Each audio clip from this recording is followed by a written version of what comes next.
أما بعد أعوذ بالله من الشيطان الرجيم بسم الله الرحمن الرحيم أمن يجيب المضطر إذا دعاه ويكشف السوء ويجعلكم خلفاء الأرض أإله مع الله قليلا ما تذكرون. محترم سامعین کرام، 20ویں پارے کی تفسیر پیش کی جا رہی ہے۔ پارے کے آغاز میں اللہ تبارک و تعالیٰ کی توحید کے تعلق سے ایک بڑی اہم بات بتائی گئی۔ فرمایا امن یجیب المضطر اذا دعا، کون ہے جو پریشان حال کی دعا کو سنتا ہے؟ مضطر بولتے ہیں اس کو جس کے لیے سارے سہارے بند ہو۔ اسی لیے قرآن میں جہاں پر حرام اور مردار کھانے سے منع کیا گیا، وہاں پہ کہا گیا فمن اضطر، جو مجبور ہو جائے، جس کے پاس اور کچھ کھانے کا ہو ہی نہ، تو اسی اضطر سے یہ مضطر بنا۔ اللہ فرماتا ہے کہ جو آدمی تمام سہاروں سے بالکل کٹ جائے اور وہ اللہ کو پکارے،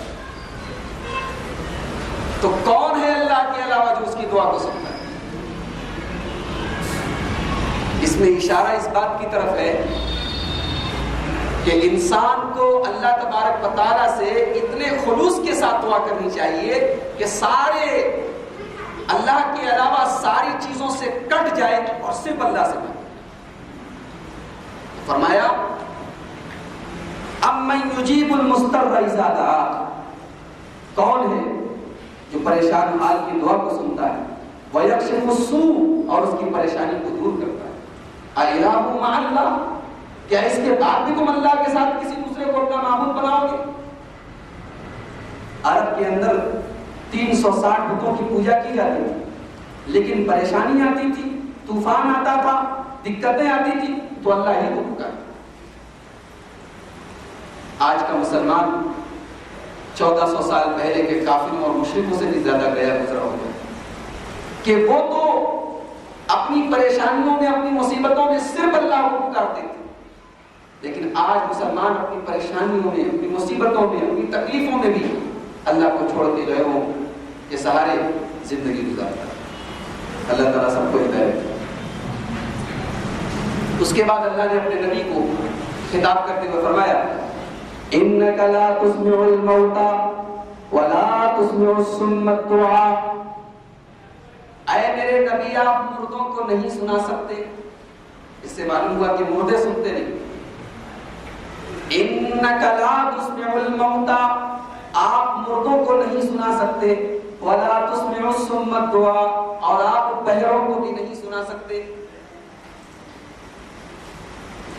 اس میں اللہ کے رسول کو تسلی دی جا رہی ہے کہ یہ مکہ کے کافر آپ کی بات نہیں مانتے، تو آپ کو اپنے دل پر کوئی بوجھ لینے کی ضرورت نہیں ہے۔ اے میرے نبی، یہ بہرے ہیں، یہ اندھے ہیں، یہ مردہ ہیں، اگر یہ نہیں سنتے آپ کی بات تو آپ کو پریشان ہونے کی کوئی ضرورت نہیں۔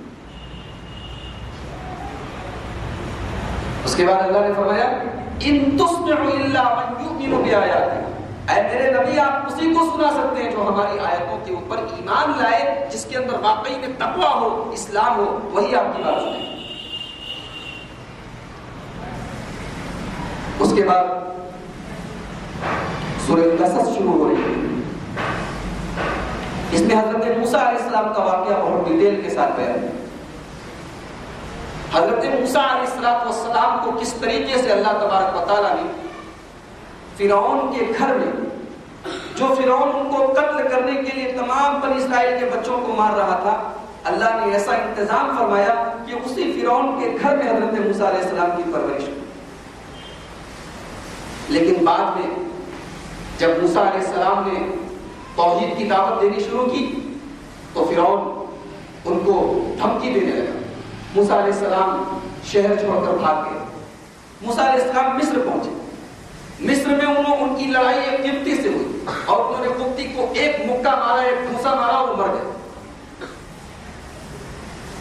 اس سے معلوم ہوا کہ موسیٰ علیہ السلام جسمانی طور پر بہت مضبوط تھے. ان کے مکے میں اتنی طاقت تھی کہ مکہ مارا وہ مر گیا، لیکن جسمانی طاقت ہونے کے باوجود موسیٰ علیہ السلام اللہ سے دعا کرتے ہیں کہ اے اللہ تو میرے بھائی ہارون کو میرے کام میں ہاتھ بٹانے کے لیے، میری مدد کرنے کے لیے میرے بھائی ہارون کو بھی میرے ساتھ کر دے. میرا بھائی ہارون مجھ سے، اس کی زبان زیادہ بہتر ہے، اس کی بات چیت مجھ سے بہتر ہے. یعنی معلوم یہ ہوا کہ موسیٰ علیہ السلام جسمانی طور پر تو طاقتور تھے، لیکن زبان ان کی اپنے بھائی ہارون کے مقابلے میں کچھ کمزور تھی. تو موسیٰ علیہ السلام نے مٹی کو گھوسا مارا، وہ مر گیا. اب ڈر کے موسیٰ علیہ السلام مصر چھوڑ کے بھاگ گئے. اب کہاں پہنچے؟ مدین پہنچے. مدین ایک علاقہ ہے ملک شام کے اندر. مدین پہنچے تو دیکھا کہ وہاں پر ایک کنواں ہے، کنویں سے لوگ پانی پی رہے ہیں، اور دو لڑکیاں، دو عورتیں کنارے کھڑی ہیں اپنے جانوروں کو لے کر، وہ آگے نہیں بڑھ رہی.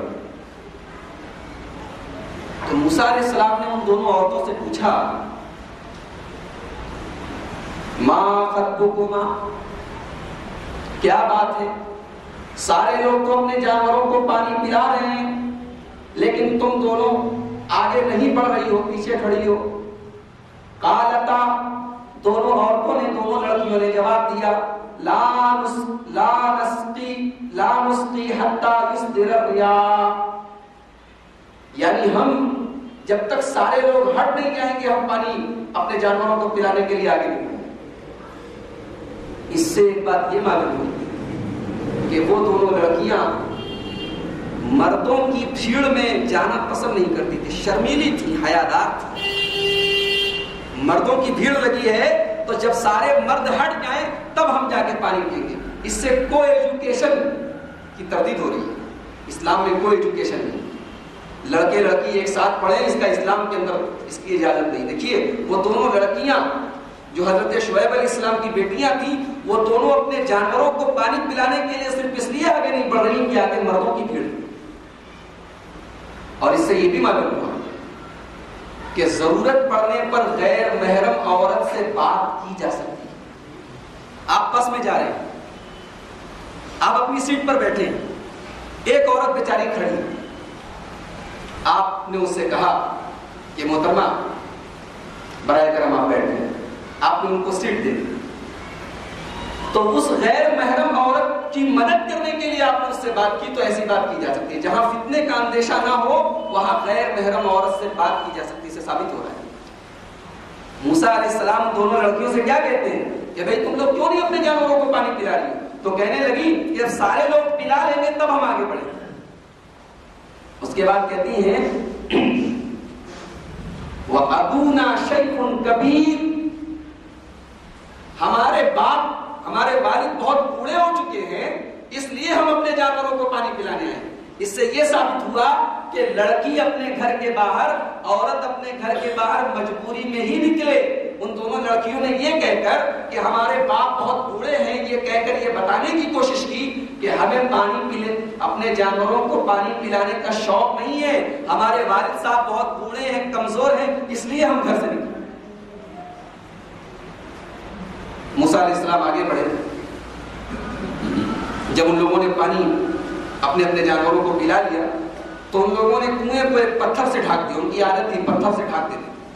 تو موسیٰ علیہ السلام تو تھے ہی باڈی بلڈر آدمی، انہوں نے پتھر کو ہٹایا اور پانی نکال کے جانوروں کو بھی پلایا اور ان دونوں لڑکیوں کو پانی دے دیا. جب وہ دونوں گھر پہنچی تو اپنے باپ سے کہا. باپ نے پوچھا کہ تم لوگ آج بڑا جلدی آ گئی؟ تو انہوں نے بتایا کہ آج ایک نوجوان ہم لوگوں کو ملا اور اس نے ہم لوگوں کی مدد کی. تو باپ نے کہا کہ بھئی ایسا ہے تو اس لڑکے کو بلا لاؤ، اس کو ہم جو ہے اس اجرت دے دیں، اس نے تم لوگوں کی مدد کی. تو اب دونوں لڑکیوں میں سے ایک لڑکی آئی. اب دیکھیے قرآن کا انداز دیکھیے.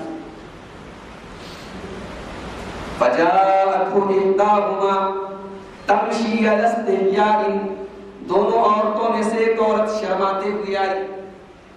شرماتے ہوئے آئی، اس کی چال میں شرم و حیا تھی۔ اس سے معلوم ہوا کہ عورت کی چال میں بھی شرم و حیا ہوتی تھی۔ شرم و حیا کا تعلق صرف پردہ سے نہیں ہے، ایک عورت پردے میں ہے، بردے میں ہے، لیکن اس کی چال جو ہے بے حیا عورتوں کی طرح سینہ تان کے چل رہی ہے۔ عورت کی چال میں شرم و حیا نہ ہونا چاہیے۔ وہ لڑکی، شعیب علیہ السلام کی لڑکی شرماتی ہوئی، تفسیر کے اندر آتا ہے کہ اپنے چہرے کو گھونگھٹ سے چھپاتی ہوئی شرماتی ہوئی ہے، اور کہتی کیا ہے؟ ان ابی یدعوک لیجزیک اجر ما سقیت لنا۔ اے نوجوان، تم نے ہم کو پانی پلایا، ہمارے جانوروں کو پانی پلایا، چلو ہمارے والد صاحب تم کو بلا رہے ہیں تاکہ تمہاری اجرت دے دیں۔ لڑکی چاہتی تو یہ بھی کہہ سکتی تھی کہ چلو میرے ساتھ، لیکن کہہ رہی میرے باپ بلا رہے ہیں۔ اس سے یہ معلوم ہوا کہ غیر محرم مرد سے اگر بات کرنے کی ضرورت بھی پڑے آپ کے گھر کی عورتوں کو تو اتنی ہی بات کرے جتنی بات کرنا مناسب ہے۔ عورت نے کیا کہا، لڑکی نے کیا کہا کہ اے نوجوان چلو میرے والد آپ کو بلا رہے ہیں۔ یہ بھی کہہ سکتی تھی کہ چلیے میرے ساتھ، کہا نہیں میرے والد آپ کو بلا رہے ہیں۔ تو موسیٰ علیہ السلام نے کہا کہ تم آگے آگے رہو، میں آگے آگے رہتا ہوں، تم پیچھے پیچھے رہو اور تم مجھے راستہ بتاتی چلو۔ اس لیے ایسا کہا کہ آگے آگے لڑکی رہے گی، پیچھے پیچھے موسیٰ علیہ السلام رہیں گے تو لڑکی کے اوپر نظر پڑے گی۔ تو موسیٰ علیہ السلام نے شرم و حیا کا اور غیرت کا نمونہ دکھاتے ہوئے کہا کہ میں آگے آگے چلتا ہوں، پیچھے پیچھے تم چلو اور مجھے راستہ بتاتی چلو۔ موسیٰ علیہ السلام اس لڑکی کے گھر پہنچے۔ لڑکی کس کی بیٹی ہے؟ شعیب علیہ السلام کی بیٹی جو نبی ہے۔ تو حضرت موسیٰ علیہ السلام نے شعیب علیہ السلام سے پوری داستان بتائی کہ ایسا ایسا ہوا تھا، میں مصر پہنچا، ایک قبطی کو میں نے گھوسا مارا، وہ مر گیا، اور پھر وہاں سے میں یہاں پہنچا۔ تو شعیب علیہ السلام نے کہا کہ تمہیں اب ڈرنے کی ضرورت نہیں ہے، نجوت من القوم الظالمین، تم جو ہے ظالم لوگوں کی چنگل سے چھوٹ چکے ہو، اب تم یہاں آرام سے۔ تو دونوں لڑکیوں میں سے ایک لڑکی نے کہا یا ابت استعجلہ، اے ابو جان آپ کو گھر میں کام کرنے کے لیے ایک نوکر کی ضرورت تھی، اس کو نوکر رکھ لیجیے۔ ان خیر من استاجرت القوی الامین، اے ابو جان سب سے بہترین نوکر وہ ہے، سب سے بہترین کام کرنے والا ملازم وہ ہے جس کے اندر طاقت ہو اور امانت۔ اس لڑکی نے دیکھا تھا کہ موسیٰ علیہ السلام طاقتور تھے، کنویں کے اوپر جو پتھر رکھا ہوا تھا اس کو اپنے ہاتھ سے ہٹا دیا، طاقتور تھے، اور امانت دار کیسے تھے؟ لڑکی کے ساتھ جب راستے میں چل رہے تھے تو موسیٰ علیہ السلام نے خود کہا کہ میں آگے آگے رہوں گا، تم پیچھے پیچھے رہو۔ اس سے یہ معلوم ہوا کہ کسی بھی سرکاری پوسٹ کے لیے، کسی بھی نوکری کے لیے، کسی بھی جاب کے لیے انسان کے اندر دو چیزیں ہونا ضروری ہے۔ ایک تو اس جاب کے کرنے کا ٹیلنٹ۔ اب آپ کو مان لیجیے کہ کہیں پہ کلرک بنا دیا گیا تو کلریکل ورک سے آپ کا اس کا ایکسپیرینس ہو، آپ کو تجربہ ہو، اور دوسری چیز امانت داری ہو، اپنی ذمہ داری کو نبھانے کا آپ کے اندر سلیقہ ہو۔ جب تک یہ دونوں چیزیں نہیں رہیں گی کوئی آدمی اپنی نوکری کا حق نہیں ادا کر سکتا۔ تو شعیب علیہ السلام نے کہا انی اریدو ان انکحک احدی ابنتی ہاتین، میں چاہتا ہوں کہ اپنے دونوں لڑکیوں میں سے ایک لڑکی کی شادی تمہارے ساتھ کر دوں، الا ان تاجرنی ثمانیہ حجج، اس شرط پر کہ تم 8 سال تک میری خدمت کرو۔ اس میں کئی مسئلہ نکل رہا ہے۔ پہلا مسئلہ تو یہ نکلا کہ لڑکی کی شادی کرنے کی ذمہ داری لڑکی کے ولی کی۔ شعیب علیہ السلام نے کیا کہا؟ میں یہ چاہتا ہوں کہ میں اپنی لڑکی کی شادی تم سے کروں۔ اس سے معلوم یہ ہوا کہ لڑکی اپنی شادی کرنے کے لیے آزاد نہیں ہے جب تک اس کے ولی کی، اس کے گارجین کی اجازت نہیں رہے گی، شادی نہیں ہو سکتی۔ آج کل لڑکیاں بھاگ کے شادی کر لیتی ہیں، کورٹ میرج، اسلام کی نظر میں حرام ہے، زنا ہے۔ ہاں، لڑکا اپنے لڑکے کے لیے یہ شرط نہیں ہے کہ وہ اپنے ولی اور ماں باپ کی اجازت سے ہی شادی کرے۔ بہتر ہے کہ ماں باپ کو راضی کر کے، خوش کر کے شادی کرے، لیکن کوئی اچھا رشتہ ہے اور لڑکے کے والدین تیار نہیں ہو رہے تو لڑکا پھر بھی شادی کر سکتا ہے۔ اس سے یہ مسئلہ مت نکال لیجیے گا کہ لو میرج کرنا جائز ہے۔ ہاں، لیکن ولی کی جو اجازت ہے وہ لڑکی کے لیے ولی کا اجازت دینا ضروری ہے۔ تو شعیب علیہ السلام نے کیا کہا کہ میں اپنی بیٹیوں میں سے ایک بیٹی سے تمہاری شادی کر دوں گا اگر تم 8 سال تک میری خدمت کرو گے، اور اگر تم چاہو تو 2 سال اس میں اپنی طرف سے ایڈ کر دو، 10 سال کر دو، اور نہیں بھی کرو گے تو چلے گا۔ اس سے یہ معلوم ہوا کہ شادی میں لڑکے سے مت ڈیمانڈ کی جائے گی کہ تم کو یہ کرنا پڑے گا۔ آج الٹے لڑکی سے ڈیمانڈ کی جاتی ہے کہ تم کو یہ لانا پڑے گا، فریج لانا پڑے گا، کولر لانا پڑے گا، اے سی لانا پڑے گا، مسیری لانا پڑے گا۔ آج الٹی گنگا بہ رہی ہے۔ یہاں لڑکی سے شادی کرنے کے لیے 8 سال تک موسیٰ علیہ السلام کو برتن مانجنا پڑ رہا ہے، 8 سال تک اپنے سسر کی خدمت کرنا پڑ رہا ہے۔ یا الٹا معاملہ ہے، یہاں لڑکے والے لڑکی والوں سے ڈیمانڈ کرتے ہیں کہ ہم کو یہ چاہیے، یہ چاہیے، یہ چاہیے۔ تو موسیٰ علیہ السلام تیار ہو گئے، بولے ٹھیک ہے میں 8 سال تک آپ کی خدمت کروں گا، اور ہو سکتا ہے کہ 10 سال تک کر دوں۔ چنانچہ موسیٰ علیہ السلام کی شادی ان کی لڑکی سے ہو گئی۔ اس کے بعد ایک بہت اہم بات بتائی جا رہی ہے کہ ہدایت دینا اللہ کی ذمہ ہے۔ انک لا تہدی من احببت ولکن اللہ یہدی من یشاء الی صراط مستقیم۔ اے نبی، آپ جس کو چاہیں ہدایت نہیں دے سکتے، ہدایت دینے والا اللہ ہے۔ ہدایت کا 2 مطلب ہوتا ہے، ایک ہوتا ہے راستہ دکھا دینا، اور ایک ہوتا ہے منزل تک پہنچا دینا۔ تو اس آیت کا مطلب کیا ہے کہ آپ راستہ تو دکھا سکتے ہیں، منزل تک پہنچانا آپ کا کام ہوا، ہمارا کام۔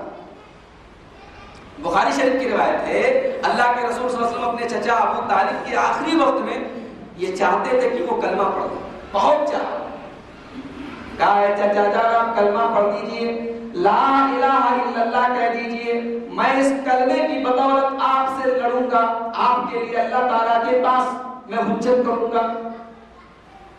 لیکن ابو طالب نے کلمہ نہیں پڑھا۔ آخری جملہ جو ان کی زبان سے نکلا وہ یہ تھا، علی ملت عبد المطلب، میں اپنے باپ عبد المطلب کے مذہب پر بڑھا ہوں۔ اسی موقع پر یہ آیت کریمہ نازل ہوئی، انک لا تہدی من احببت، اے میرے نبی آپ جس کو چاہے ہدایت نہیں دے سکتے، ولکن اللہ یہدی من یشاء الی صراط مستقیم، صراط مستقیم کی طرف ہدایت دینے والا ہے۔ اس کے بعد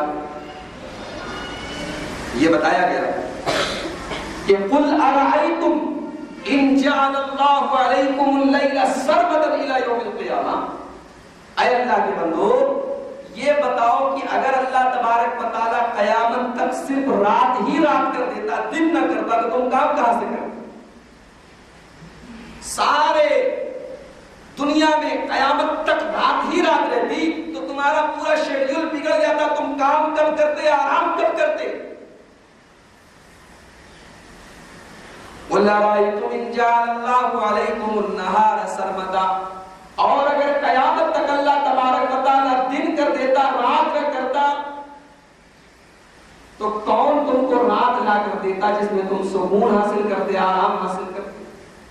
یعنی اللہ تبارک و تعالیٰ بتانا یہ چاہتا ہے کہ یہ جو ہم نے سسٹم بنایا دن اور رات کا، یہ تمہارے اندر، اس کے اندر تمہارے لیے بہت بڑی نعمت ہے اور اللہ کی بہت بڑی نشانی ہے۔ اگر اللہ تعالیٰ چاہتا تو 24 آور اور سال کی سال صرف رات رہتی تو تمہارے لیے کام کرنا مشکل ہو جاتا، روشنی کا آتا پتہ نہ رہتا، اور اگر اللہ تعالیٰ صرف دن رکھ دیتا تو تمہارے لیے سونا بہت مشکل ہو جاتا۔ میرے بندو، اس میں تمہارے لیے کتنی نصیحت اور عبرت کی بات ہے، پھر بھی تم غور نہیں کرتے۔ اس کے بعد قارون کا واقعہ بیان کیا۔ قارون کا نام سنا ہوگا، بہت پیسے والا تھا، بہت امیر تھا۔ قارون اتنا امیر تھا کہ قرآن میں کہتا ہے ان قارون من قوم موسیٰ، قارون موسیٰ علیہ السلام کی قوم سے تعلق رکھتا تھا۔ فبغى علیہم، اس نے اپنی دولت کے نشے میں چور ہو کر اپنی قوم کے اوپر ظلم کیا۔ وآتیناہ من الکنوز ما ان مفاتحہ لتنوء بالعصبۃ اولي القوہ، اس کو ہم نے اتنا خزانہ دے رکھا تھا، اتنی دولت دے رکھی تھی کہ اس کے خزانوں کی چابیاں کئی لوگ اٹھاتے تھے اور بڑی مشکل سے اٹھاتے تھے۔ خزانے کی بات نہیں ہو رہی ہے. خزانہ جہاں رکھا ہے، اب ظاہر سی بات ہے کسی بھی کمرے کی کسی بھی تجوری کی چابی کتنی بڑی ہوتی ہے بھائی، اس کے خزانوں کی چابیاں اٹھانے کے لیے کئی لوگوں کی ضرورت پڑتی تھی اور تو بھی بڑی مشکل سے ہوتی تھی. تو ایک دن اس کی قوم کے لوگوں نے کہا، یعنی مسلمانوں نے کہا، ایمان والوں نے کہا، لا تفرح، اے قارون تو اپنی دولت پر غرور مت کر، اپنی دولت پر اطراء مت، ان اللہ لا يحب الفرحین، اللہ تعالیٰ اترانے والوں کو پسند نہیں. دولت آ گئی اترانے والوں کو اللہ تعالیٰ پسند نہیں. وَابْتَغِ فِيمَا آتَاكَ اللَّهُ الدَّارَ الْآخِرَةَ، اور اے قارون اگر تجھے اللہ نے اتنی دولت دی ہے تو اس دولت کے ذریعے تو آخرت کو بنا لے، آخرت کو بہتر کر لے، آخرت کی دنیا کو بنا لے. وَلَا تَنْسَ نَصِيبَكَ مِنَ الدُّنْيَا، لیکن آخرت کو بنانے کے ساتھ ساتھ دنیا میں جو تیرا حصہ ہے اس کو مت بھول. اس میں یہ تعلیم دی جا رہی ہے کہ مسلمان دنیا اور آخرت دونوں کو بناتا ہے. کافر صرف دنیا کے پیچھے پڑا رہتا ہے، اور ایک گروہ وہ ہے جس کو دنیا سے کوئی مطلب نہیں، صرف آخرت کے چکر میں لگا رہتا ہے. مومن، اصل مومن کون ہے؟ جو دنیا میں بھی جو اس کا جتنا حق ہے وہ ادا کرتا ہے اور باقی آخرت کے لیے اپنی زندگی کو لگا دیتا ہے. تو مسلمانوں نے قارون سے کہا، قارون کے دور کے جو ایمان والے تھے ان لوگوں نے کہا کہ اے قارون تو اپنے مال کے ذریعہ، اپنی دولت کے ذریعہ آخرت کو بنا لے. تو قارون نے جواب جانتے کیا دیا؟ قال انما اوتیتہ علی علم عندی، ارے یہ دولت، یہ خزانہ مجھے اللہ نے تھوڑی دیا ہے، یہ دولت مجھے میرے ٹیلنٹ کی بدولت، میری پڑھائی کے بدولت، میرے علم کی بدولت ملی. آج بھی بہت سارے لوگ ڈاکٹر بن گئے تو بجائے اس کے کہ اللہ نے ان کو ڈاکٹر بنایا، ان کو یہ علم دیا وہ قوم کی خدمت کریں، لمبی چوڑی فیس رکھ دیتے ہیں جو غریب آدمی بیچارہ ان کے پاس نہ جا سکے. اور جب ان سے کہا جاتا ہے کہ ارے بھائی کچھ غریبوں کا بھی خیال رکھو، تو کہتے ہیں کہ میں نے اسی لیے اتنا پیسہ خرچ کر کے اور اتنا رات بھر جاگ کے اسی لیے میں نے میڈیکل کی تعلیم حاصل کی ہے. یہ قارون والی سوچ ہے. قارون نے کیا کہا؟ انما اوتیتہ علی علم عندی، میں نے یہ دولت اپنے ٹیلنٹ کی بدولت، اپنے علم کی بدولت حاصل کی. اب یہ بات کتنی غلط ہے کہ اللہ نے اس بات کا جواب دینے کی ضرورت نہیں محسوس کی. بھائی اگر انسان نے دولت اپنے علم کی بدولت بھی کمائی ہے تو علم دینے والا بھی تو اللہ ہی ہے. تو اللہ نے قارون کی اس بات کا جواب نہ دیتے ہوئے اللہ نے فرمایا اولم یعلم ان اللہ قد اہلک من قبلہ من القرون من هو اشد منہ قوۃ واکثر جمعا، کیا قارون یہ نہیں جانتا کہ اس کے پہلے اس سے زیادہ دولت والے، اس سے زیادہ طاقت والی قومیں گزری ہیں؟ کیا قارون کو یہ نہیں معلوم کہ اس سے زیادہ دولت والی اور اس سے زیادہ طاقت والی قومیں اس کے پہلے گزری ہیں، لیکن ہم نے ان کو ہلاک کر دیا، ہم نے ان کو برباد کر دیا، ان کا نام دنیا کی صفحہ ہستی سے مٹا دیا گیا. تجھے اپنی دولت پہ بڑا ناز ہے؟ تیرے جیسی دولت والے، تیرے جیسی طاقت والے دنیا میں آئے اور چلے گئے، دنیا میں نام بھی نہیں ان کا بچا. اللہ نے اس طریقے سے قارون کو ڈانٹا. فخرج علی قومہ فی زینتہ، ایک دن قارون اپنے گھر سے نکلا بہترین قسم کی شیروانی پہن کر، میک اپ کر کے، بہترین قسم کے زیورات پہن کر کے، سج دھج کر کے نکلا.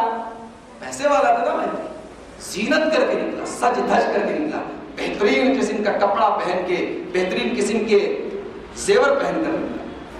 جب نکلا قال الذين يريدون الحیات الدنیا، تو کچھ لوگ جو دنیا کی زندگی کو چاہتے تھے، جن کی نظر سے وہ دنیا کی زندگی پر تھی، انہوں نے جب قارون کو اتنی زینت کے ساتھ اور سج دھج کے نکلتے ہوئے دیکھا تو کہا یا لیت لنا مثل ما اوتی قارون، کاش ہمارے پاس بھی اتنی دولت ہوگی جتنی قارون کے پاس ہے. انہ لذو حظ عظیم، قارون تو بڑے نصیب والا ہے. دولت دیکھ کے آج ہمارا اور آپ کا جی لگ جاتا ہے کہ نہیں؟ ارے فلاں سیٹھ جی کے پاس اتنی دولت ہے، کاش اتنی دولت ہمارے پاس ہے۔ یہ ویسے ہی مینٹلٹی ہے، ویسے ہی سوچ ہے۔ دنیا کی زندگی جو لوگ چاہتے تھے انہوں نے قارون کی تڑپ بھڑپ دیکھ کر، قارون کی سج دھج دیکھ کر کہا کہ کاش ہمارے پاس بھی اتنی دولت ہو جاتی جتنی قارون کے پاس ہے۔ وَقَالَ الَّذِينَ أُوتُوا الْعِلْمَ، لیکن جن کو اللہ تبارک و تعالیٰ نے علم دیا تھا، نالج دیا تھا قرآن اور حدیث کا، جو عالم تھے، ان لوگوں نے کیا کہا؟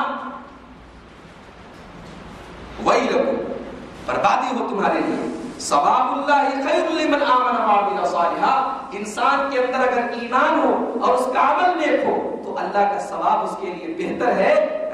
وَلَا يُلَقَّاهَا إِلَّا الصَّابِرُونَ، لیکن یہ چیز صرف صبر والوں کو ہی حاصل ہو سکتی۔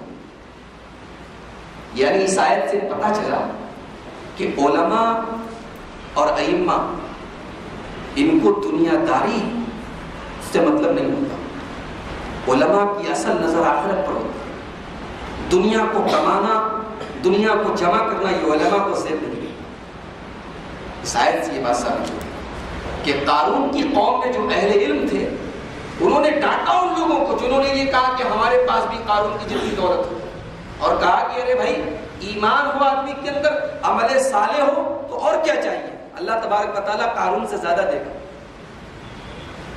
اس کے بعد اللہ کہتا ہے فَخَسَفْنَا بِهِ وَبِدَارِهِ الْأَرْضِ، ہم نے قارون کو اور قارون کے گھر زمین میں دھسا دیا، پورا خزانہ اس کا زمین میں دھس گیا، کسی کے کام نہیں آیا۔ فَخَسَفْنَا بِهِ وَبِدَارِهِ الْأَرْضِ، ہم نے قارون کو اور قارون کے گھر کو زمین میں دھسا دیا۔ فَمَا كَانَ لَهُ مِنْ فِئَةٍ يَنْصُرُونَهُ مِنْ دُونِ اللَّهِ، اور جب ہم نے قارون کو دھسایا تو قارون کی مدد کرنے والا، قارون کا سپورٹ کرنے والا، قارون کو اس سے بچانے والا دنیا میں کوئی نہیں۔ وَأَصْبَحَ الَّذِينَ تَمَنَّوْا مَكَانَهُ بِالْأَمْسِ لَيَقُولُونَ وَيْكَأَنَّ اللَّهَ يَبْسُطُ الرِّزْقَ لِمَن يَشَاءُ، اور کل جب قارون اپنے گھر سے نکلا تھا سج دھج کر، اور جن لوگوں نے یہ کہا تھا کہ ہمارے پاس بھی قارون کی جتنی دولت ہو جائے، جب انہوں نے دیکھا کہ قارون دھسا دیا گیا تو انہوں نے کہا کہ ہائے ہماری بربادی، ہائے ہماری بربادی۔ اللہ جس کو چاہتا ہے جتنی چاہتا ہے روزی دیتا ہے۔ اگر ہم نے یہ دعا کی تھی، یہ تمنا کی تھی کہ ہمارے پاس بھی قارون کی جتنی دولت ہوتی، خدا نہ خواستہ اگر اللہ نے ہماری یہ دعا قبول کر لی ہوتی تو آج ہمارا انجام بھی قارون کی طرح ہوتا۔ تو ان لوگوں نے اللہ کا شکر ادا کیا اور مان لیا اس بات کو کہ بھئی روزی اللہ تعالیٰ کے ذمے ہے، کسی کو بہت امیر بنا دیتا ہے، کسی کو بہت غریب بنا دیتا ہے، یہ تو اللہ تعالیٰ کی طرف سے ایک آزمائش ہے۔ اس کے بعد سورہ عنکبوت شروع ہوئی۔ سورہ عنکبوت کے شروع میں ایک بات بتائی گئی کہ ایمان آزمائش کا نام، ایمان لائیں گے تو آپ کو آزمائشیں جھیلنی پڑیں گی۔ الف لام میم احسب الناس ان یقولوا آمنا وهم لا یفتنون، کیا ایمان والے یہ سمجھتے ہیں کہ ایمان لانے کے بعد ان کو آزمایا نہیں جائے گا؟ ایمان لائے ہو تو آزمایا جائے۔ وَلَقَدْ فَتَنَّا الَّذِينَ مِن قَبْلِهِمْ، ہم نے تم سے پہلے کے لوگوں کو بھی آزمایا ہے۔ فَلَيَعْلَمَنَّ اللَّهُ الَّذِينَ صَدَقُوا وَلَيَعْلَمَنَّ الْكَاذِبِينَ، تاکہ اللہ تعالیٰ جان لے کہ کون کھرا ہے، کون کھوٹا ہے، کون سچا ہے، کون جھوٹا ہے، کون ایماندار ہے، کون بے ایمان۔ یہاں پر ایک سوال پیدا ہوا، اللہ تعالیٰ تو پہلے سے ہی جانتا ہے کہ کون سچا ہے کون جھوٹا ہے، تو یہ کیوں کہا کہ ہم اس لیے آزماتے ہیں تاکہ ہم جان لیں کہ کون سچا ہے کون جھوٹا؟ اللہ تو پہلے سے ہی جانتا ہے۔ اس آیت کا مطلب دراصل یہ ہے کہ ہم یہ ظاہر کر دیں، ہم یہ ظاہر کر دیں کہ کون سچا ہے کون جھوٹا ہے۔ یہ بتانا مقصد نہیں ہے کہ اللہ تعالیٰ جان لے، اللہ تعالیٰ کو تو ساری باتیں پہلے سے ہی معلوم ہے۔ اس کا مطلب یہ ہوا کہ اللہ تعالیٰ ایمان والوں کو جب آزماتا ہے، ان کے اوپر جب امتحانات آتے ہیں تو اللہ تعالیٰ دنیا کو یہ دکھانا چاہتا ہے کہ اب اس امتحان میں جو کھرا اترا وہ سچا ہے، جو کھرا نہیں اتر پایا وہ جھوٹا ہے۔ یہ آیت کریمہ جانتے ہیں کب نازل ہوئی؟ جب مسلمانوں نے مکہ سے مدینہ ہجرت کی تھی اور مسلمانوں کے دلوں میں ایک احساس تھا کہ جہاں پیدا ہوئے، جہاں بڑے ہوئے، جہاں جوان ہوئے، جہاں بال بچے ہیں، اس سرزمین کو چھوڑ کے ہم کو، اپنے ملک کو چھوڑ کے، اپنے وطن کو چھوڑ کے پردیس میں جانا پڑ رہا ہے۔ اس موقع پر یہ آیت کریمہ نازل ہوئی اور اللہ نے ایمان والوں کو تسلی دی کہ یہ تو ہمارا پرانا طریقہ رہا ہے کہ ہم اپنے مومن بندوں کو آزماتے ہیں تاکہ ہم کھرے اور کھوٹے کو الگ کریں۔ اس کے بعد ایک اصول بتایا گیا کہ ماں باپ کی اطاعت کرو، فرما برداری کرو، لیکن کب؟ جب تک ماں باپ کی بات شریعت سے نہ ٹکراتی۔ جب ماں باپ کی بات شریعت سے ٹکرانے لگے تو وہاں ماں باپ کی بات نہیں۔ فرمایا وَوَصَّيْنَا الْإِنسَانَ بِوَالِدَيْهِ إِحْسَانًا، ہم نے انسان کو اپنے والدین کے ساتھ بہترین سلوک کرنے کا حکم دیا۔ وَإِن جَاهَدَاكَ لِتُشْرِكَ بِي مَا لَيْسَ لَكَ بِهِ عِلْمٌ فَلَا تُطِعْهُمَا، لیکن اگر تیرے والدین، تیرے ماں باپ اگر میرے ساتھ شرک کرنے کا تجھے حکم دے، فَلَا تُطِعْهُمَا، تو ان کی اطاعت نہ کرنا، ان کی فرما برداری نہ کرنا۔ حضرت سعد بن ابی وقاص رضی اللہ تعالی عنہ جب ایمان لے آئے تو ان کی ماں نے قسم کھا لی کہ میں تب تک کھانا نہیں کھاؤں گی، تب تک پانی نہیں پیوں گی جب تک تو محمد کا دین نہیں چھوڑ دے۔ اب حضرت سعد بن ابی وقاص کو اپنی ماں سے بڑا پیار۔ اسی موقع پر اللہ نے یہ آیت کریمہ نازل کی کہ ماں باپ کی اطاعت اپنی جگہ ہے، محبت اپنی جگہ ہے، لیکن ایمان کے معاملے میں کوئی سمجھوتا نہیں ہوگا۔ اگر ماں باپ بھی اللہ اور اس کے رسول کے خلاف کسی بات کا حکم دیں گے تو اس کو نہیں مانیں گے۔ حضرت سعد بن ابی وقاص اپنی ماں کے پاس آئے، کہا میری ماں، اللہ کی قسم اگر تو 100 بار مرے گی، 100 بار تیرے بدن سے روح نکلے گی، میں اسلام کو نہیں چھوڑ سکتا۔ ماں کو جب اس بات کا احساس ہو گیا کہ بیٹا میرے کھانے اور پینے کی بھی چنتا نہیں کر رہا ہے، تب آخر ماں نے کھانا کھایا، پانی پیا اور بعد میں ماں نے اسلام قبول کیا۔ تو اس آیت کریمہ سے یہ پتہ لگا کہ ماں باپ کی اگر کوئی بات قرآن اور حدیث کے خلاف ہو، شریعت کے خلاف، اور یہ اصول صرف ماں باپ کے ساتھ نہیں، دنیا میں ان تمام لوگوں کے اوپر یہ اصول اپلائی ہوتا ہے جن کی ہم اطاعت کرتے ہیں۔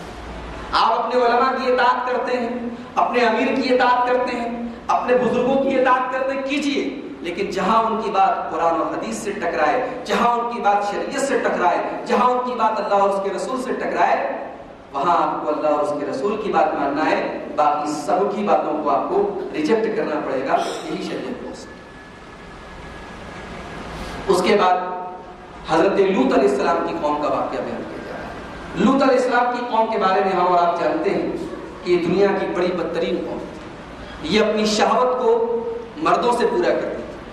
تو لوط علیہ السلام اپنی قوم سے کہتے ہیں وَلُوطًا إِذْ قَالَ لِقَوْمِهِ، یاد کرو جب حضرت لوط نے اپنی قوم سے کہا إِنَّكُمْ لَتَأْتُونَ الْفَاحِشَةَ، ارے تم لوگ تو اتنی بے حیائی کا کام کرتے ہو کہ مَا سَبَقَكُمْ بِهَا مِنْ أَحَدٍ مِنَ الْعَالَمِينَ، جس کام کو دنیا میں کبھی کسی نے نہیں کیا۔ اس گندے کام کو لوط علیہ السلام کی قوم کے پہلے کبھی کسی نے نہیں کیا۔ اس کے بعد لوط علیہ السلام کہتے ہیں أَإِنَّكُمْ لَتَأْتُونَ الرِّجَالَ، تم اپنی شہوت کو مردوں سے پورا کرتے ہو، وَتَقْطَعُونَ السَّبِيلَ، اور ڈاکہ ڈالتے ہو، وَتَأْتُونَ فِي نَادِيكُمُ الْمُنكَرَ، اور اپنی محفلوں میں کھلم کھلا برائی کرتے ہو۔ اب دیکھیے یہاں پہ یہ نہیں بتایا گیا کہ محفلوں میں کھلم کھلا کون سی برائی کرتے ہو، بس عام بات کہی گئی کہ کھلم کھلا برائی کرتے ہو۔ اس سے یہ معلوم ہوا کہ کوئی بھی برائی کھلم کھلا کی جائے، سر عام کی جائے تو اس کا گناہ اور بڑھے۔ جیسے شراب پینا غلط کام، شراب پینا حرام ہے، لیکن اب ایک فنکشن بنا کے ایک پارٹی کر کے شراب پیا جائے، یہ اور بھی بڑا گناہ ہے۔ زنا کرنا غلط کام ہے، لیکن اس کے لیے باقاعدہ ایک گروپ بنایا جائے، ایک پارٹی کی جائے، اس سے اس گناہ کی عظمت، اس گناہ کی خطرناکی، اس گناہ کی شدت اور بڑھے۔ تو لوط علیہ السلام نے اپنی قوم کے لوگوں سے کہا کہ ایک تو تم اپنے مردوں سے غلط کام کرتے ہو، ڈاکہ ڈالتے ہو، اور کھلم کھلا اپنی مجلسوں میں برائی کرتے ہو۔ یہ 3 برائیاں لوط علیہ السلام کی قوم کے اندر تھیں۔ آج بہت سے مسلمانوں میں بھی یہ تینوں برائیاں پائی جاتی ہیں۔ انجام یاد رکھیں، لوط علیہ السلام کی قوم کا جو انجام ہوا تھا وہ ہم سے چھپا نہیں ہے. اللہ تعالیٰ ہمیں اور آپ کو اپنی پناہ میں رکھے. اس کے بعد آخر میں شرک کرنے والوں کی مثال ایک بہت ہی حقیر اور معمولی جانور سے دی جائے. فرمایا مثل الذین اتخذوا من دون اللہ اولیاء کمثل العنکبوت. جو لوگ اللہ کے ساتھ دوسروں کو پکارتے ہیں, دوسروں کو اپنا ولی بنائے بیٹھے ہیں, ان کی مثال مکڑی کی طرح ہے. اتخذت بیتا, مکڑی اپنا گھر بناتی. مکڑی کا گھر دیکھا ہے کہ نہیں آپ نے؟ اس کا بالو سیمنٹ کا ہوتا ہے, کتنا کمزور ہوتا ہے. اتخذت بیتا, مکڑی اپنا گھر بناتی ہے. جیسے مکڑی اپنا گھر بناتی ہے ویسے شرک کرنے والے اللہ کو چھوڑ کے غیروں کو پکارتے. اس کے بعد اللہ کہتا ہے ان اوہن البیوت لبیت العنکبوت. تمام گھروں میں سب سے کمزور اگر کوئی گھر ہے تو مکڑی کا گھر ہے. یعنی اللہ کو چھوڑ کے کسی غیر کو ہم اپنا سہارا بنائیں, اللہ کو چھوڑ کے کسی غیر کو ہم پکاریں, تو اس کی مثال مکڑی کے جالے کی طرح ہے جس کو چھوا جائے تو فوراً ختم ہو جاتا ہے. یعنی اس کی کوئی وقار اور اس کی کوئی حیثیت نہیں ہے. اس کے بعد اللہ کہتا ہے وَتِلْكَ الْأَمْثَالُ نَضْرِبُهَا لِلنَّاسِ وَمَا يَعْقِلُهَا إِلَّا الْعَالِمُونَ. یہ ہماری نشانیاں ہیں, یہ ہماری مثالیں ہیں, جو مثالیں ہم بیان کرتے ہیں, اور ان مثالوں کو وہی لوگ سمجھ سکتے ہیں جو عالم. اس سے پتہ لگا عالم کون ہو. عالم کی ڈیفینیشن کیا ہے؟ عالم کس کو بولتے ہیں؟ جو اللہ کے کلام کو سمجھے وہ عالم. صرف پڑھ لینے سے عالم نہیں ہو جاتا. اللہ کے کلام کو سمجھے, اللہ کے کلام پر غور کرے, اللہ کی مثالوں کو سمجھے, وہ آدمی عالم ہے. اور جو آدمی قرآن کو پڑھے لیکن قرآن پر غور نہ کرے, قرآن کی مثالوں کو سمجھے نا, ایسا آدمی دنیا کی نظر میں عالم ہے لیکن اللہ کی نظر میں عالم نہیں. وما یعقلها الا العالمون. اللہ نے فرمایا کہ ہماری مثالوں کو صرف عالم لوگ سمجھتے ہیں. یہ تھا 20ویں پارے کی تفسیر کا خلاصہ. اللہ تعالیٰ سے دعا ہے ہم سب کو قرآن کریم کو پڑھنے, اس پر غور کرنے اور اس پر عمل کرنے کی